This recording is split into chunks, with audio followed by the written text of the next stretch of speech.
देखिए हम लोग आज एक नया चैप्टर स्टार्ट करेंगे, कैलोरीमेट्री।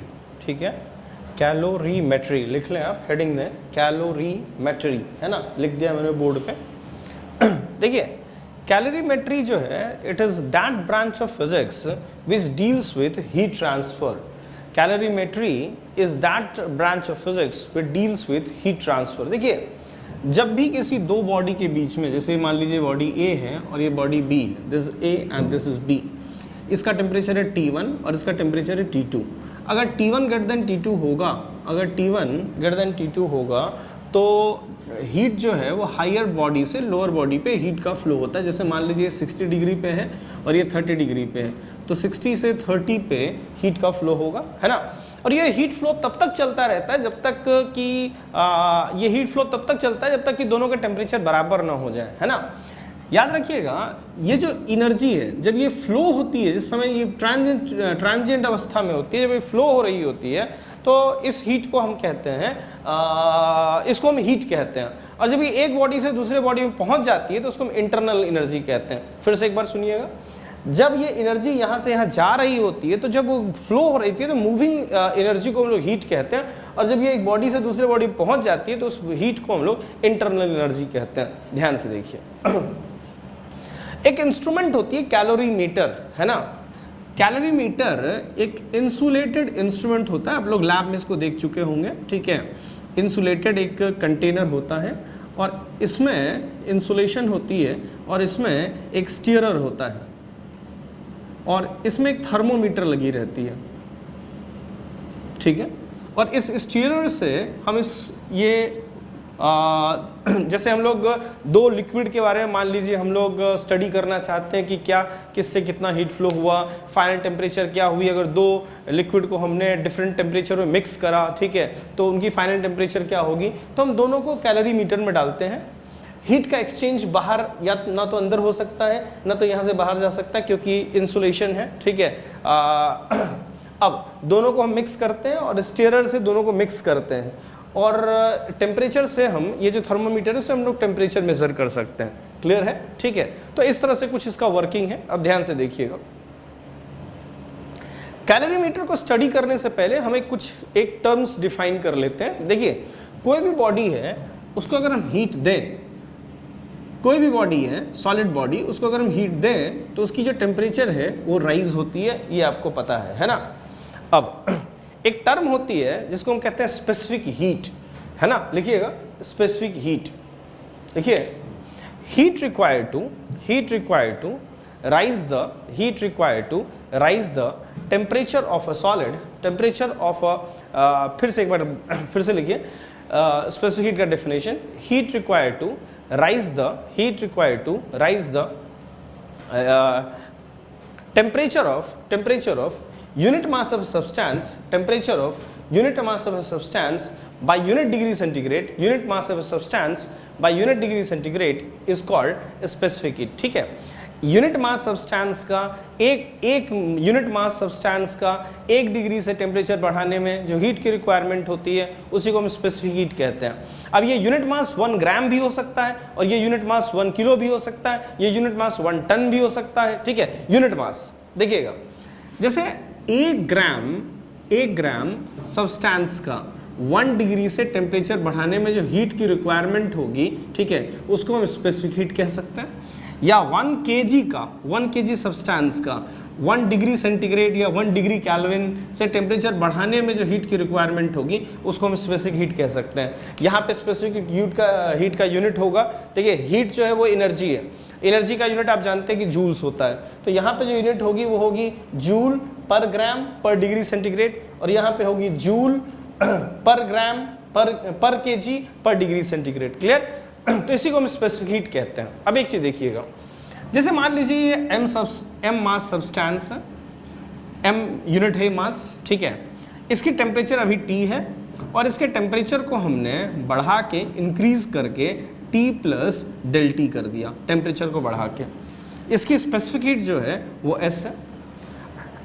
आपसे किसी ने पूछा कितनी हीट की रिक्वायरमेंट होगी, Q की वैल्यू कितनी होगी, ठीक है। एक चीज देखिए, अब 1 kg सब्सटेंस का ये मान लीजिए m kg है और इसकी स्पेसिफिक मान लीजिए s दी हुई है आपको, और वो आपको kg वाली यूनिट में दी हुई है। तो 1 kg सब्सटेंस का, है ना, 1 kg सब्सटेंस का 1 डिग्री से टेम्परेचर बढ़ाने में जो हीट की रिक्वायरमेंट होगी वो S है। ये आपको बॉडी के लिए दिया होगा, मान लीजिए इस केस में S दिया हुआ है आपको।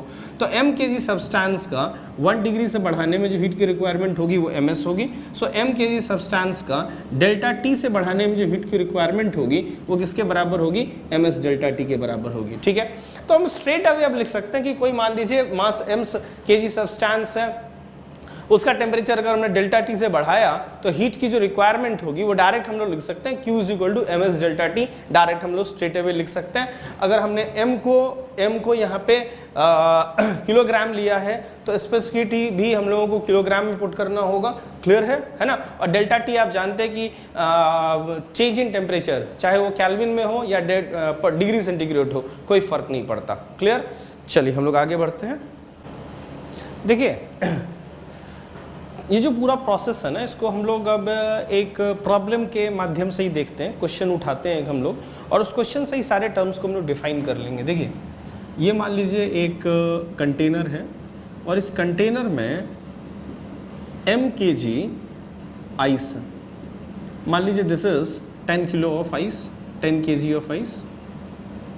ठीक है, लिखिए question, find the heat required, find the heat required to convert 10 kg of ice at minus 20 degree centigrade, at minus 20 degree centigrade, find the heat required to convert 10 kg of ice at minus 20 degree centigrade to steam at 100 degree centigrade, to steam at 100 degree centigrade। ठीक है, देखिएगा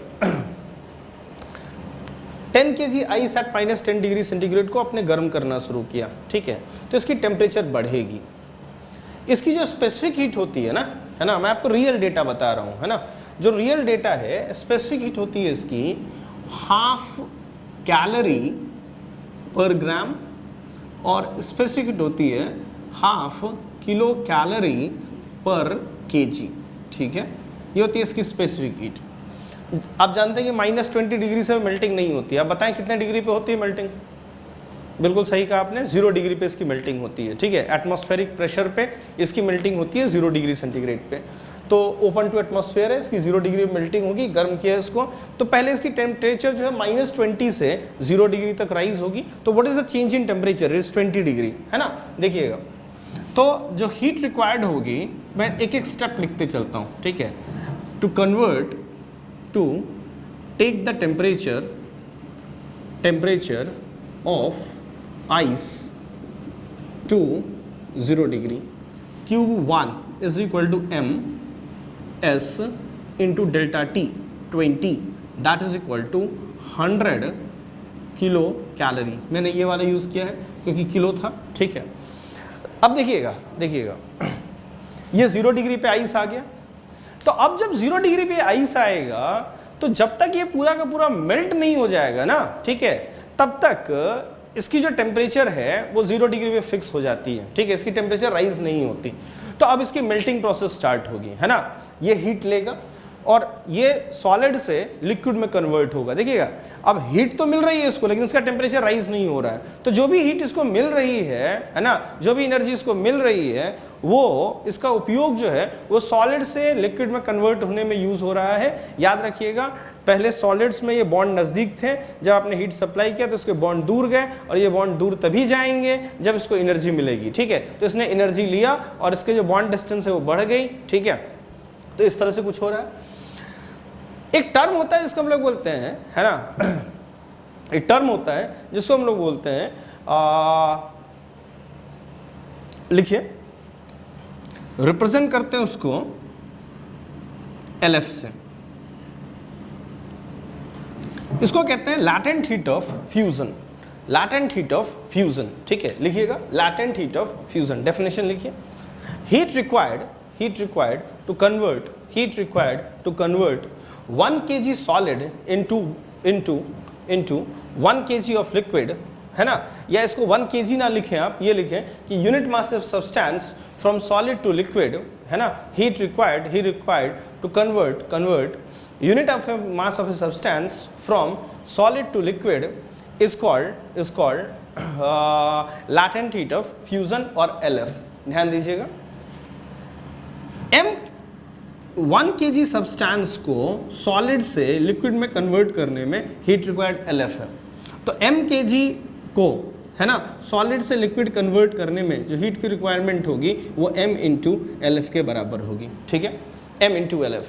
याद रखिएगा, जब phase change चल रहा होगा तो इसकी टेम्परेचर 0 डिग्री पे कांस्टेंट हो जाएगी, इसकी टेम्परेचर राइज नहीं होगी। इसकी टेम्परेचर 0 डिग्री पे कांस्टेंट होगी, इसकी टेम्परेचर राइज नहीं होगी। ठीक है, देखिएगा, अब मैं आपको रियल वैल्यू बता रहा हूँ। इसकी जो रियल वैल्यू है, ठीक है, इसके LF की, वो होती है 80 kilo calorie. LF for ice, her substance का LF अलग अलग होगा। तो LF for ice is 80 calorie पर ग्राम और 80 किलो कैलोरी। मैं सारी यूनिट यहाँ पे कैलोरी में लिख रहा हूँ। ठीक है, आप 1 कैलोरी जो है वो 4.2 जूल्स होता है नियरली। ठीक है, एक बार आप बुक से कंफर्म हो जाए, 1 कैलोरी 4.2 जूल्स के बराबर भी होता है। ठीक है, तो अगर कहीं आपको इसकी ज़रूरत हो, जूल्स की ज़रूरत हो, तो आप कन्वर्ट कर सकते हैं, जूल में यूनिट लिख सकते हैं आप लोग, है ना। तो LF की जो वैल्यू होती है लेटेंट फ्यूजन की, वो 80 किलो कैलोरी पर केजी। मतलब 1 kg आइस को आपको अगर कन्वर्ट करना है 1 kg ऑफ वाटर में, तो you have to give 80 kilo calorie पर केजी ऑफ हीट, है ना। देखिएगा ध्यान से, 1 kg आइस को वाटर में कन्वर्ट करने के लिए LF अमाउंट ऑफ हीट चाहिए। तो M kg आइस को, है ना, M kg आइस को वाटर में कन्वर्ट करने के लिए M into LF amount of ice चाहिए। ठीक है, M into LF amount of heat चाहिए। ठीक है, तो heat is required is M into LF।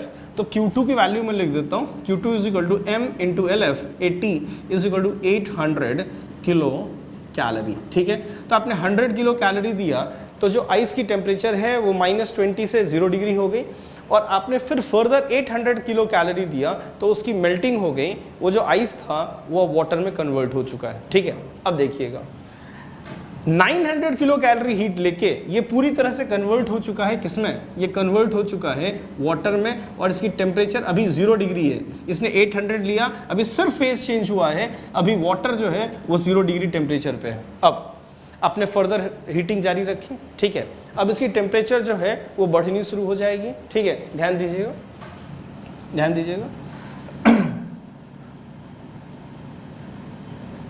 अच्छा, आपको पता है कि जो वाटर की जो स्टीम में जो वाटर कन्वर्ट होता है वो 100 डिग्री सेंटीग्रेड पे कन्वर्ट होता है। ठीक है, तो इसकी टेम्परेचर 0 से 100 डिग्री सेंटीग्रेड तक पहले राइज होगी, है ना। और स्पेसिफिक हीट जो वाटर के लिए होती है ना, वो 1 कैलोरी पर केजी, 1 कैलोरी पर ग्राम और 1 कैलोरी, ठीक है, 1 किलो कैलोरी पर केजी। जो स्पेसिफिक हीट ऑफ वाटर होती है वो होती है 1 कैलोरी पर ग्राम और 1 किलो कैलोरी, ठीक है, पर केजी। देखिए, याद रखिएगा, जो कैलोरी जो यूनिट है ना वो वाटर से ही डिफाइंड है। ठीक है, वाटर से ही डिफाइंड है कैलोरी की। वाटर के टेम्परेचर को 1 डिग्री से राइज करने के लिए जो हीट की रिक्वायरमेंट होती है उसको हम कहते हैं 1 कैलोरी। 1 डिग्री से 1 केजी वाटर का टेम्परेचर 1 डिग्री से राइज करने में जो हीट की रिक्वायरमेंट होती है उसको 1 किलो कैलोरी कहते हैं, और 1 ग्राम वाटर का टेम्परेचर 1 डिग्री से राइज होने में जो हीट की रिक्वायरमेंट होती है वो 1 कैलोरी होती है। ठीक है, तो बेसिकली कैलोरी का डेफिनेशन वाटर से ही आया है, समझ गए। 1 ग्राम पानी लिया, है ना, और उसको 1 डिग्री टेम्परेचर से उसके टेम्परेचर को बढ़ाया। ठीक है, तो जो हीट की रिक्वायरमेंट हुई उसको कैलोरी कहा गया, जितनी हीट लगी उसको कैलोरी कहा गया। ठीक है, इनफैक्ट 14.5 से 15.5 तक, मतलब 1 ग्राम पानी का 14.5 से और 15.5 तक टेम्परेचर राइज करने में जो हीट की रिक्वायरमेंट हो उसको हम कैलोरी कहते हैं। लेकिन इसकी जो स्पेसिफिक हीट है वो टेम्परेचर के साथ लगभग कांस्टेंट होती है। जैसे मान लीजिए 1 ग्राम पानी का 1 डिग्री से 2 डिग्री तक ले जाने में जो हीट होगा, और 2 डिग्री से 3 डिग्री तक ले जाने में जो हीट होगा, 3 डिग्री से 4 डिग्री तक ले जाने में हीट जो होगा वो लगभग सेम ही होता है, कोई ज़्यादा विशेष अंतर नहीं होता उसमें। ठीक है, तो कोई ज़्यादा अंतर होता नहीं है इसमें, है ना। तो इसी को हम लोग 1 कैलोरी कहते हैं। क्लियर है बिल्कुल? ठीक है, देखिएगा। हाँ, तो चलिए हम लोग हीट निकाल लेते हैं कि कितनी हीट की रिक्वायरमेंट होगी। अब ध्यान से देखिएगा, 0 डिग्री वाटर है, इसको हम लोग 100 डिग्री वाटर तक ले जा रहे हैं, तो हीट की जो रिक्वायरमेंट होगी Q3 that is equal to m is what 10, S is 1 into delta T is 100, यहाँ पे हम लोग पर किलो वाला रखना होगा इंटू डेल्टा टी, क्योंकि हम 0 से पहले 100 तक ले जाएंगे तब स्टीम में ये कन्वर्जन शुरू होगा। तो ये हो गया 1000 किलो कैलोरी, ये हो गया 1000 किलो कैलोरी। तो 1000 किलो कैलोरी लेके ये जो है वो 100 डिग्री सेंटीग्रेड पे ये वाटर पहुंच गया। याद रखिएगा, अब जो आप इसको हीट देंगे ना 100 डिग्री वाटर को, तो इस ये जो है वो एटमॉस्फेरिक टेम्परेचर पे 100 डिग्री सेंटीग्रेड पे ये बॉईल होता है। तो अब इसका फेज चेंज होगा, या फिर वाटर से कन्वर्ट होगा किसमें, ये वाटर से कन्वर्ट होगा स्टीम में। और जब तक सारा का सारा पानी स्टीम में कन्वर्ट नहीं हो जाता तब तक जो इसकी टेम्परेचर है वो 100 डिग्री पे कांस्टेंट होगी, इसकी टेम्परेचर घटेगी या बढ़ेगी नहीं, ये टेम्परेचर कांस्टेंट होगी, 100 डिग्री पे सेंटीग्रेड पे होगी। क्लियर? तो देखिएगा, अच्छा ये जो बॉइलिंग होती है 100 डिग्री सेंटीग्रेड पे, ये जो बॉइलिंग होती है 100 डिग्री सेंटीग्रेड पे, वो एटमॉस्फेरिक प्रेशर पे होती है। याद रखिएगा इस चीज़ को, है ना।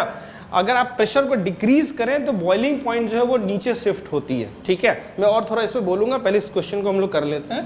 तो हाँ, एक टर्म होता है latent heat of vaporisation, LV, लिखें आप LV।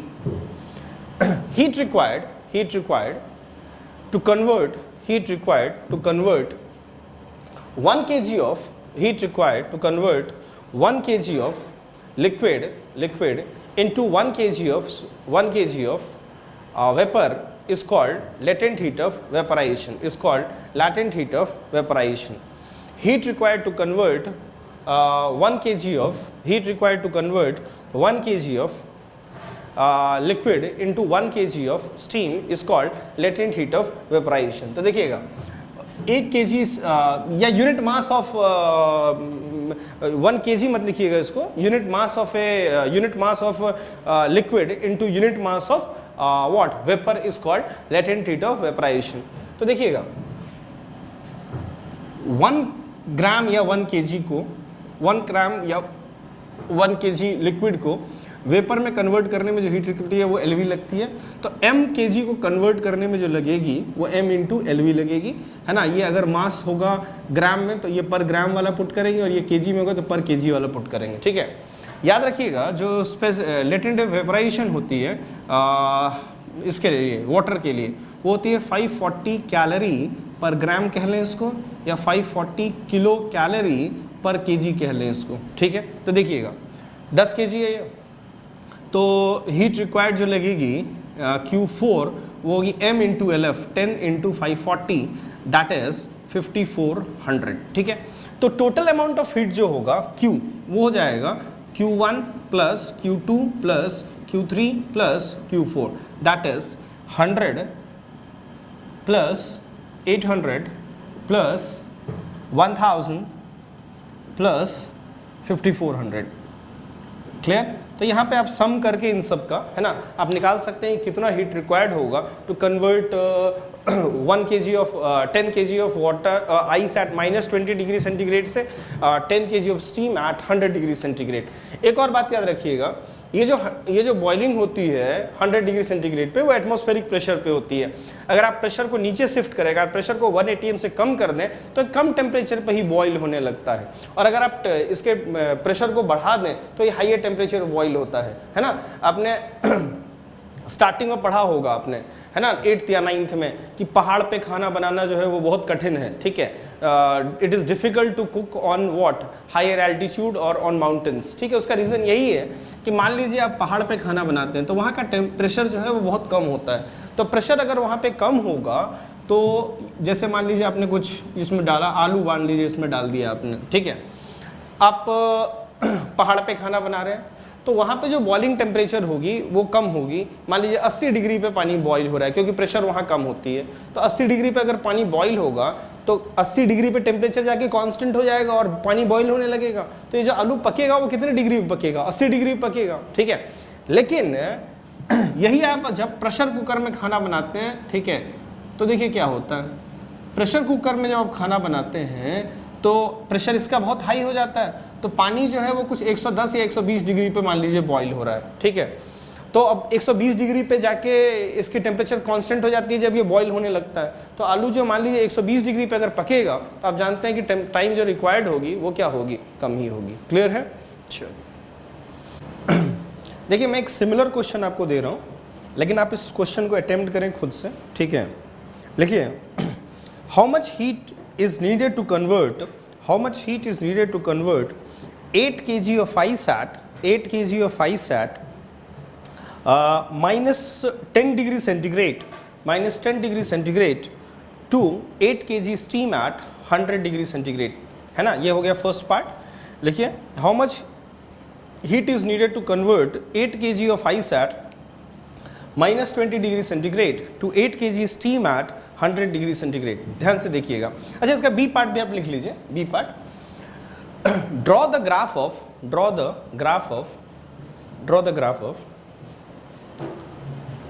temperature versus heat supplied। मतलब टेम्परेचर आपको ड्रॉ करनी है किस पे, वाई एक्सिस पे, और हीट सप्लाइड आपको ड्रॉ करनी है किस पे, एक्स एक्सिस पे। ठीक है, देखिएगा देखिए हम लोग एक एक करके उठाते हैं। सबसे पहले, ठीक है, ये -10 kg है, ठीक है, फॉर्मूला -10 डिग्री और 10 kg मैंने बोला है शायद, ठीक है, 10 kg आइस, यही है ना, 10 kg ऑफ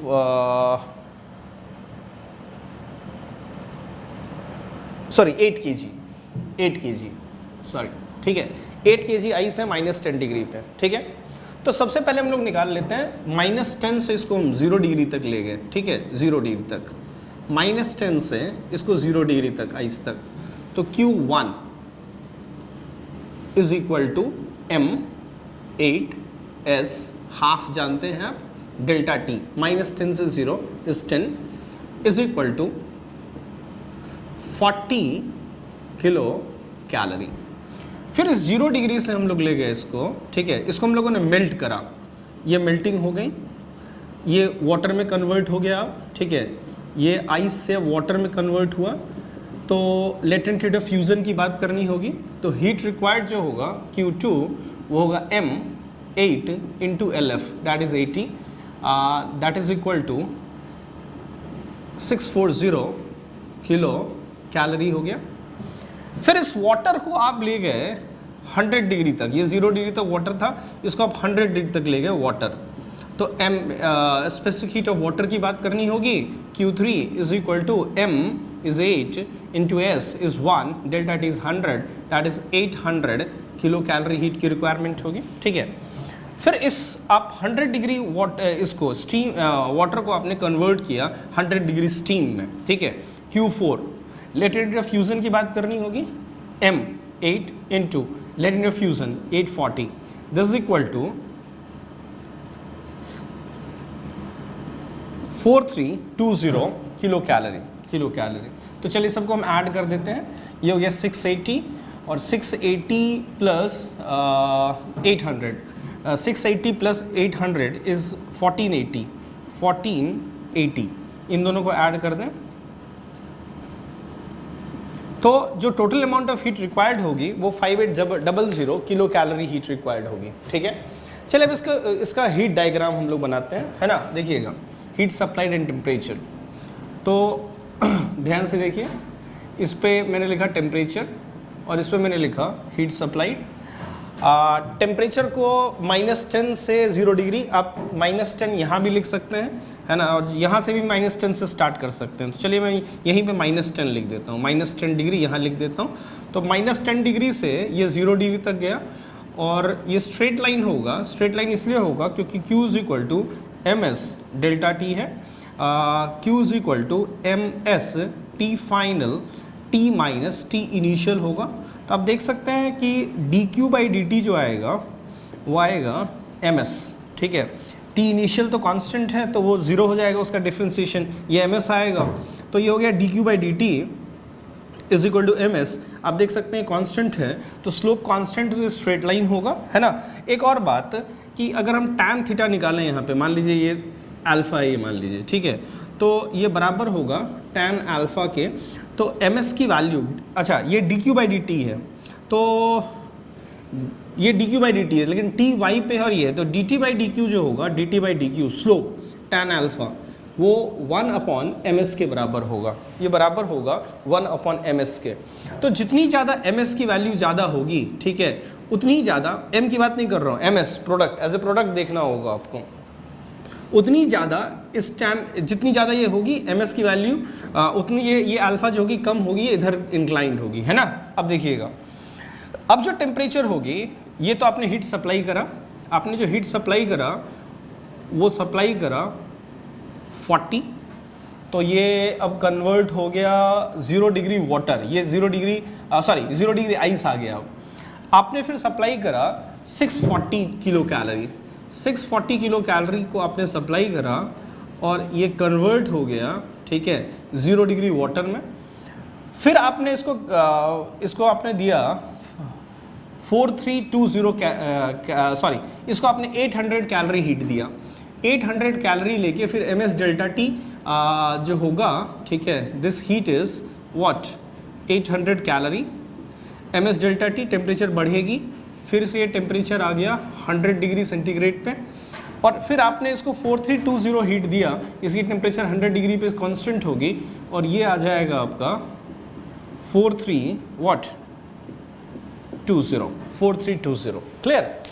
अच्छा यहाँ भी आप देख सकते हैं कि अगर ये थीटा अगर हम ले लें तो tan थीटा जो होगा वो 1/ms के बराबर होगा, जितनी ज़्यादा इसकी ms होगी tan थीटा की वैल्यू उतनी ही कम होगी, क्लियर है, ठीक है। चलिए चलिए हम लोग कुछ क्वेश्चंस करते हैं कैलोरी मीटर के ऊपर बेस्ड। लिखिए, if 10 kg of water at 20 degree centigrade, if 10 kg of water at 20 degree centigrade and 20 kg of water at 50 degree centigrade and 20 kg of water at 50 degree centigrade is mixed, find the final temperature, find the final temperature, ठीक है। अच्छा एक और line लिख दीजिएगा, the mixing is done in calorimeter, the mixing is done in calorimeter, ठीक है। ध्यान से देखिए, 10 kg वाटर है और यहाँ पे, ठीक है, this is 20 kg of water, 10 kg water at 20 degree and this is 20 kg water at 50 degree, this is 10 kg, ठीक है। अब इन दोनों को मिक्स करा हमने, इन दोनों को हमने मिक्स करा, मान लीजिए फाइनल टेम्परेचर इज T। आप जानते हैं फाइनल टेम्परेचर जो होगा वो जब दोनों को मिक्स करूंगा तो इसका टेम्परेचर बढ़ेगा और इसका टेम्परेचर घटेगा, तो फाइनल टेम्परेचर जो है जहाँ पे दोनों बराबर होंगे वो इन दोनों टेम्परेचर के बीच में कहीं होगा, मतलब T जो होगा वो 20 से ज़्यादा होगा और T जो होगा वो इस 50 से कम होगा। आप जानते हैं हीट लॉस्ट ये हीट लूज कर रहा है और ये हीट गेन कर रहा है, तो हीट लॉस्ट आप लिख सकते हैं, heat lost by hot body is equal to heat gained by cold body, ठीक है। आप जानते हैं कि फॉर्मूला ms डेल्टा टी होता है, m 10 specific heat 1 delta T. अच्छा t जो है वो 20 से ज़्यादा है तो आप यहाँ पे t-20 लिखेंगे, that is equal to ms 1 delta T. t जो है 50 से कम है तो आप इसको क्या लिखेंगे, 50 - t लिखेंगे, ठीक है। तो इसको जब आप सॉल्व करेंगे तो आपके पास आएगा t-20 is equal to 100 - 2d, so 3d is equal to 120, so t is equal to 40 degree centigrade. तो टेम्परेचर जो फाइनल आएगी वो कितनी आएगी, 40 डिग्री सेंटीग्रेड के बराबर आएगी, क्लियर है, ठीक है। ये जो नेक्स्ट क्वेश्चन मैं दे रहा हूँ आप खुद से अटेम्प्ट करें, ठीक है। The temperature of equal masses of 3 liquids, the temperature of equal masses of 3 liquids A, B and C are 10 degree, 15 degree and 20 degree respectively. The temperature of equal masses of 3 liquids A, B and C are 10 degree, 15 degree and 20 degree say respectively. The temperature when A and B are mixed, the temperature when A and B are mixed is 13 degree centigrade. The temperature when A and B are mixed is 13 degree centigrade, and when B and C are mixed,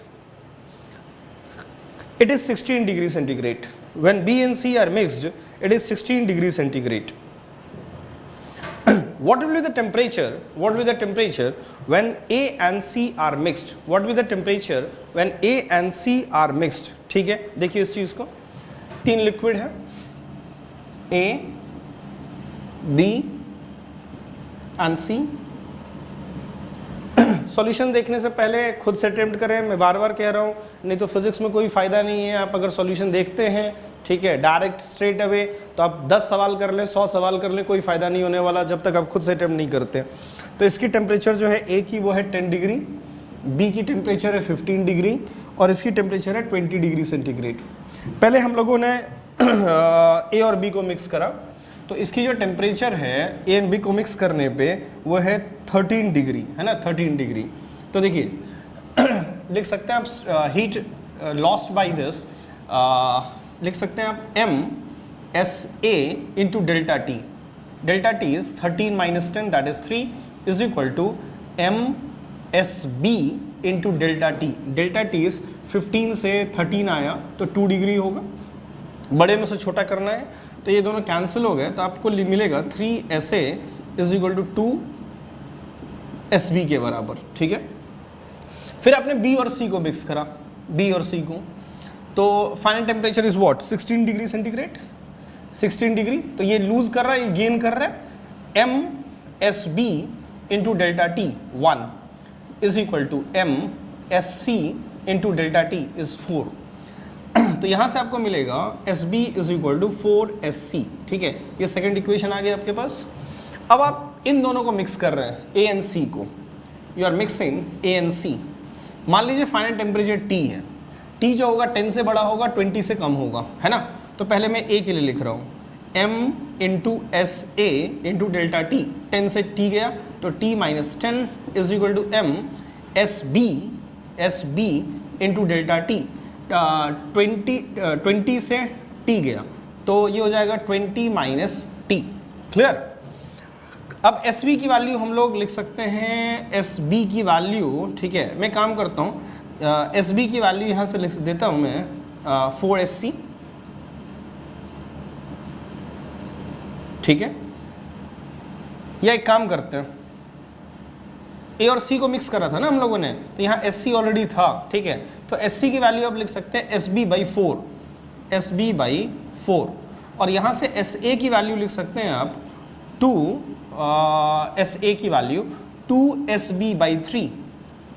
तो ये दोनों cancel हो जाएंगे, ठीक है, मास cancel हो जाएगा, तो आपको मिलेगा 2 by 3 into T minus 10 is equal to 20 minus T divided by 4 के बराबर। ठीक है, तो इसको सॉल्व करके जब आप टेम्परेचर की वैल्यू निकालेंगे तो मेरे पास जो टेम्परेचर है that is 140 by 11, T is equal to 140 upon 11 degree centigrade. ठीक है, तो आप टेम्परेचर की वैल्यू इजीली फाइंड कर सकते हैं यहाँ से। क्लियर है, चलिए नेक्स्ट क्वेश्चन लिखें।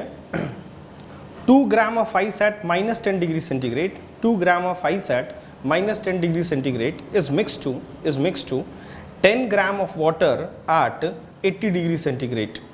2 gram of ice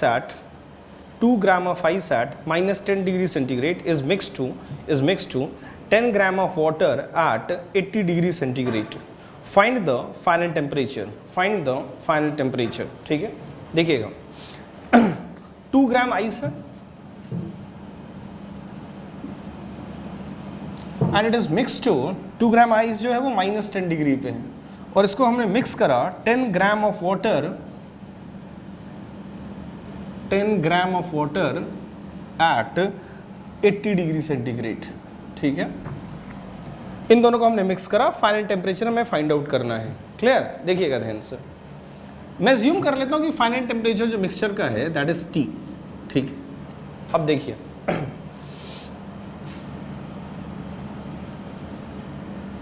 सबसे पहले हम इस 2 ग्राम की बात करते हैं, ठीक है। फाइनल टेम्परेचर T एज्यूम कर लिया हमने, तो ये 10 ग्राम जो है वो 80 डिग्री से T तक आया, और ये 2 ग्राम जो है वो पहले 0 डिग्री तक गया, वाटर बना ये, फिर ये आइस में मेल्ट हुआ, और आइस से वाटर में मेल्ट हुआ, फिर वाटर T डिग्री तक गया, ठीक है।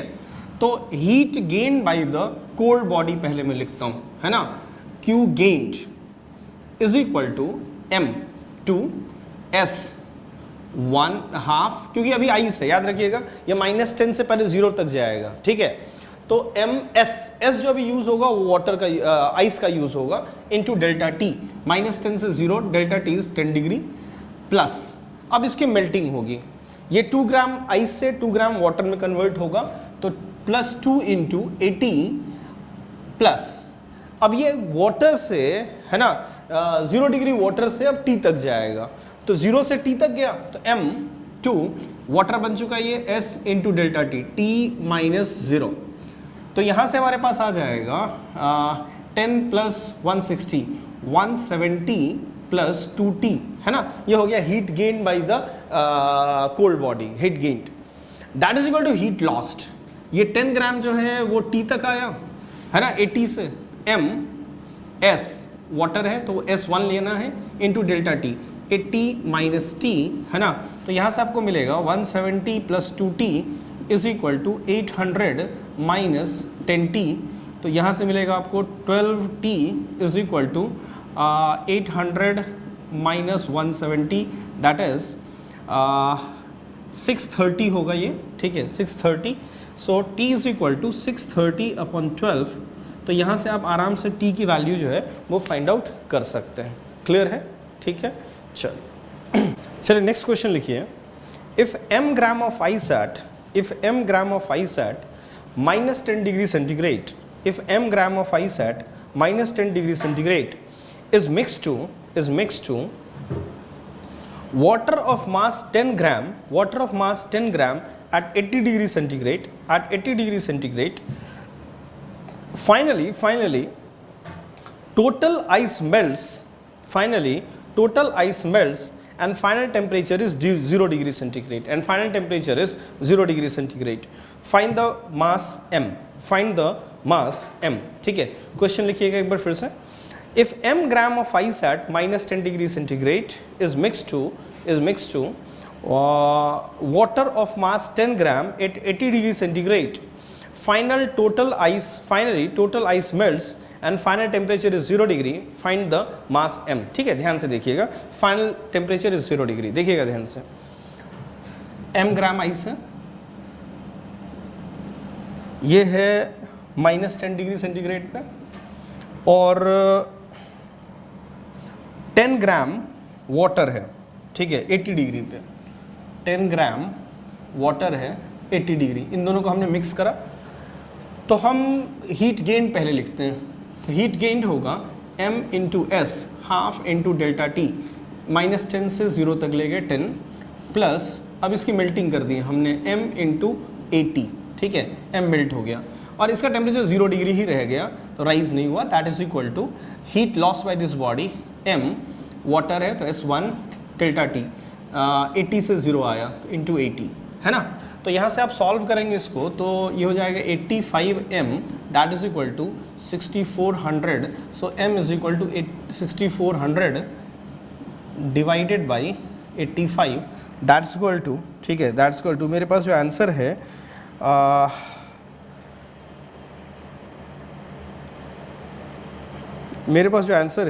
दैट इज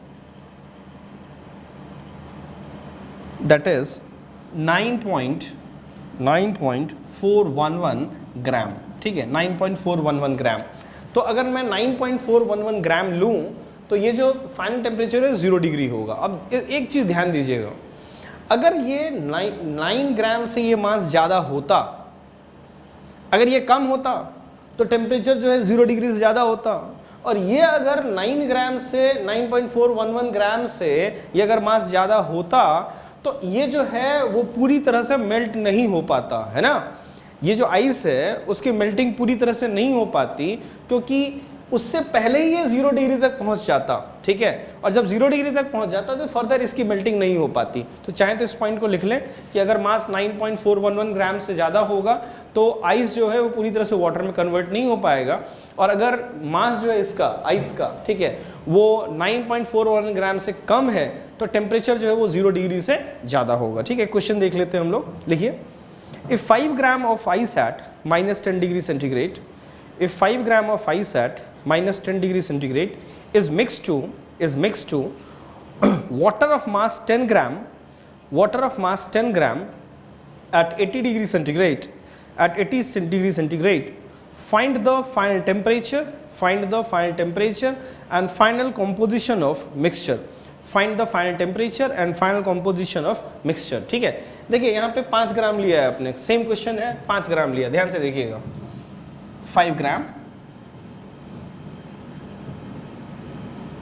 आइस है और ये डिग्री टेम्परेचर, इसकी जो टेम्परेचर है -10 डिग्री सेंटीग्रेड है, ठीक है। और this water is 10 gram at 80 degree, 10 gram at 80 degree centigrade, ठीक है। अब इन दोनों को हमने मिक्स करा, है ना, इन दोनों को हमने मिक्स करा। अब ध्यान से देखिएगा, ध्यान से। सबसे पहले मैं निकालता हूं कि इसको 0 तक आने के लिए कितनी हीट की रिक्वायरमेंट है। तो हीट की जो रिक्वायरमेंट होगी 0 तक, इसको पूरी तरह से मेल्ट होने में जो हीट की रिक्वायरमेंट है वो देखिएगा आप, m into S half into delta T 10, तो ये 0 डिग्री आइस बन गया, प्लस m इंटू एस इन m इंटू LF 80, तो ये हो जाएगा 25 plus 400, that is 425 calorie, kilo calorie, क्योंकि केजी में सॉरी कैलोरी, क्योंकि ग्राम में है सारी बात है। तो 425 कैलोरी लेके ये 0 तक पहुंच जाएगा, ठीक है। अब ये देखते हैं कि ये 0 तक पहुंचने में कितना हीट दे सकता है। तो ये जो 0 तक पहुंचने में हीट दे सकता है वो है m into S 1 into delta T, that is 80, ये गलत लिख दिया मैंने, दिस 10, ठीक है। यहाँ भी मैंने गलत लिख दिया है, दिस इज एक्चुअली 10, तो दिस इज 800, दिस 800, ठीक है। And 885m is equal to 800, this 800 by 85, sorry, है ना। अब यहाँ देखिएगा ये 525 हो गया कैलोरी, और ये 0 तक आने में 800 कैलोरी ये हीट दे सकता है। तो पहले जैसे ये 425 देगा, इसकी टेम्परेचर 0 तक पहुंच जाएगी, है ना। अभी भी इसके पास 800 माइनस 425 तक हीट बचा हुआ है 0 तक आने तक के लिए, है ना। तो ये और हीट देगा और टेम्परेचर जो है वो 0 से ज़्यादा हो जाएगी, है ना। तो हमें फाइनल टेम्परेचर के बारे में सोचना है। देखिएगा, मान लीजिए final temperature is T, heat lost by the hot body, direct लिख देता हूँ MS into 80 minus T, that is equal to heat gain by the cold body. Heat gain by the cold body जो होगा वो होगा m into S half into delta T, that is 10, plus melting होगी अब m into 80 plus m into 1 into T minus 0। तो यहाँ से हम टेम्परेचर T फाइंड कर सकते हैं। टेम्परेचर T की जो वैल्यू होगी, ठीक है, जो मेरे पास है, आप निकाल के एक बार देख लीजिए। मेरे पास जो टेम्परेचर T की वैल्यू है वो लगभग 25 डिग्री सेंटीग्रेड के बराबर है। T will be equal to 25 degree centigrade. Clear है, ठीक है। चलिए नेक्स्ट क्वेश्चन की ओर हम लोग बढ़ते हैं। लिखिए, if 15 gram of ice eight -10 degree centigrade, if 15 gram of ice at -10 degree centigrade is mixed to water of mass 10 kg at 80 degree centigrade, find the final temperature and final composition of mixture, ठीक है। देखिएगा 15 ग्राम है ice -10 degree में, और ये वही 10 ग्राम है 80 degree पे। शायद मैंने 10 kg कह दिया था, ये 10 ग्राम है, ठीक है, 80 डिग्री सेंटीग्रेड पे। अब देखिए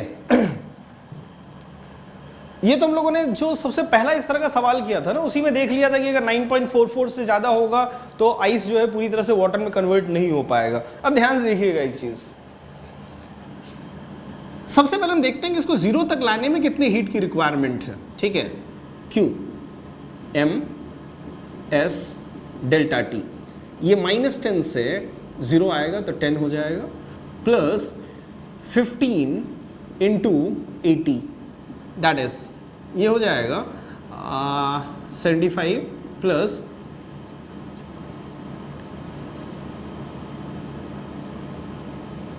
1200, तो ये हो जाएगा 1275 कैलोरी। ठीक है, 1275 कैलोरी हीट की रिक्वायरमेंट है टू इसको पूरी तरह से कन्वर्ट करने में। ठीक है,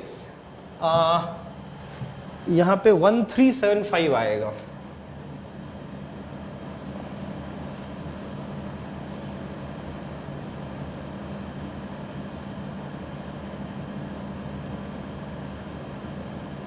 सर सही है, 1275 देख लीजिएगा आप जो भी है। ठीक है, देखिएगा अब इस 80 को है ना हमें कन्वर्ट करना है किसमें, मतलब ये देखिए 1275 कैलोरी लेके ये 0 तक आएगा, 0 डिग्री तक।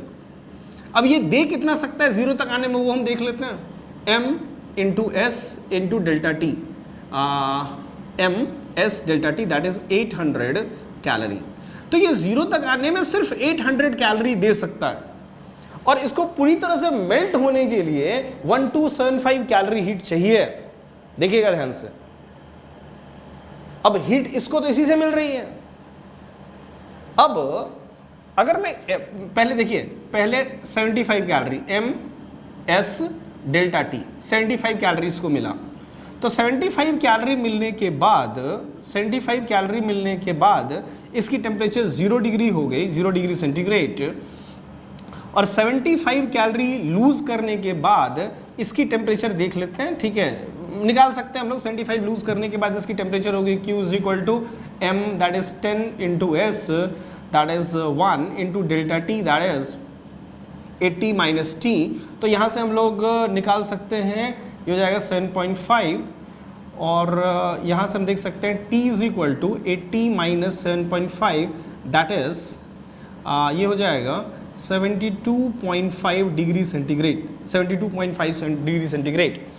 तो इसकी टेम्परेचर हो जाएगी 72.5 डिग्री सेंटीग्रेड, है ना। 75 कैलोरी इसको मिला, ये 0 पे आ गया, इसने 75 की कैलोरी लूज करा, इसका टेम्परेचर हो गया 72.5 डिग्री सेंटीग्रेड। अब इसकी मेल्टिंग स्टार्ट होगी। ये 0 तक आने में अब जो ये हीट देगा, देखिए 75 दे चुका है ये, तो ये अब 725 कैलोरी और हीट दे सकता है 0 तक आने में। तो ये इसने 725 कैलोरी हीट दी इसको, ठीक है, और इसकी मेल्टिंग हुई। 725 हीट लेके इसकी कितनी मेल्टिंग हुई हम देख लेते हैं। मान लीजिए कि m ग्राम जो है वो कन्वर्ट हो गया वाटर में 725 कैलोरी लेके, तो m into 80 that will be equal to 725, m is equal to 725 divided by 80। ठीक है, तो यहाँ से आप m की वैल्यू निकाल सकते हैं। मेरे पास जो m की वैल्यू है, ठीक है, वो है 8.125, 8.125, दिस इज 8.125 ग्राम्स, है ना। तो 8.125 ग्राम्स ऑफ आइस जो है वो मेल्ट हो गया है, लेकिन कितना, 15 ग्राम। तो इसकी अब 0 डिग्री हो चुकी है, और 8.5 ग्राम मेल्ट होने के बाद इसकी भी टेम्परेचर जो है 0 डिग्री है ना। तो अब हीट का एक्सचेंज बंद हो गया, तो अब कोई मेल्टिंग नहीं होगी। ये भी 0 डिग्री पे होगा वाटर भी, और ये भी 0 डिग्री पे होगा। इसका कुछ पार्ट आइस होगा और कुछ पार्ट वाटर होगा। तो आइस का जो अमाउंट होगा वो होगा 15 माइनस 8.125, और जो वाटर का अमाउंट होगा वो 8.125 प्लस 10 ग्राम होगा। क्लियर है? ठीक है, कैलकुलेशन एक बार चेक कर लें। मुझे पता नहीं क्यों लग रहा है कि कैलकुलेशन में कुछ मिस्टेक करी है मैंने। ठीक है, तो आपको इंपॉर्टेंट है कि कॉन्सेप्ट आपको समझ में आ जाए। कैलकुलेशन एक बार खुद से आप देख लें इस चीज़ का, है ना। देखिए, ये mkg का एक सब्सटेंस है, mkg। इसको h हाइट से हमने ड्रॉप करा। लिखिए if m if m kg substance is dropped from height h and collides inelastically with the ground all the loss in temperature, all the loss in energy gets converted to the internal energy of the mass. Then find the rise in temperature of the mass. Then find the rise in temperature of the mass if specific heat of the mass is S. If the specific heat of the mass is S. ठीक है, ध्यान से देखिएगा, ये यहाँ से यहाँ drop हुआ, पहले जो इसकी पोटेंशियल एनर्जी थी वो काइनेटिक एनर्जी में कन्वर्ट हुई, फिर इसकी काइनेटिक एनर्जी जो है, ठीक है, वो इसके इंटरनल एनर्जी में कन्वर्ट हो गई. तो डायरेक्ट मैं लिख देता हूँ potential energy is get converted to internal energy M S delta T. So यहाँ से डेल्टा टी की जो वैल्यू आएगी वो जी एच अपॉन एस के बराबर आएगी. क्लियर है? एक इसी टाइप का क्वेश्चन और कर लेते हैं हम लोग. ये मास m है, ये मास 2m है, और this is going with the velocity v. ठीक है, इसकी स्पेसिफिक हीट भी s है और इसकी स्पेसिफिक हीट भी s है. ठीक है, लिखिएगा. The two particles या two spheres collides completely inelastically. Then find the rise in temperature of the blocks. If loss in energy goes into internal energy of the spheres. if loss in energy goes into the internal energy of the spheres. ठीक है, देखिएगा, जो पहले की energy है initial kinetic energy, वो है half M V square. Completely elastic, तो दोनों साथ में चलने लगे, वेलोसिटी वी डैश हो गई. नेट फोर्स सिस्टम पे, इसमें फोर्स इधर, इस पे फोर्स इधर, नेट फोर्स सिस्टम पे 0 है, लीनियर मोमेंटम कंजर्व रहेगा. ये कंबाइंड मास हम लोग 3m ले सकते हैं. तो will write initial momentum mv is equal to 3mv dash. From this v dash is equal to v/3 हो जाएगा. v डैश की वैल्यू हमारे पास आ गई. तो जो काइनेटिक एनर्जी होगी फाइनल वो होगी half into 3m into v/3 का whole square, that is v²/9. तो ये हो जाएगा हाफ mv²/3, हाफ mv²/3. तो पहले काइनेटिक एनर्जी थी हाफ mv², फाइनल थी हाफ mv²/3. तो डेल्टा काइनेटिक एनर्जी जो होगा वो हो जाएगा दोनों का difference, that is half into 2/3 mv². दोनों का डिफरेंस निकाल लेंगे आप, और ये कन्वर्ट हो रहा है किसमें, इंटरनल एनर्जी में, तो ms डेल्टा टी कर देंगे. तो यहाँ से जो m की डेल्टा टी की वैल्यू आएगी, ठीक है, वो आ जाएगी आपके पास v²/3 s के बराबर. क्लियर है? ठीक है, नोट डाउन कर लें इससे.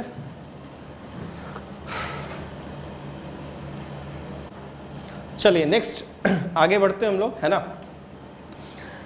लिखिए, देखिए इसी को हम लोग एक डेटा के साथ देख लेते हैं, है ना. लिखिए, 10 ग्राम of ice is dropped from A height of 10 meters. 10 grams of ice is dropped from a height of 10 meters. The ice was initially at 0 degrees centigrade. And all the loss in energy goes to convert the ice into what? Water. All the loss in energy, और ये inelastically टकरा रहा है.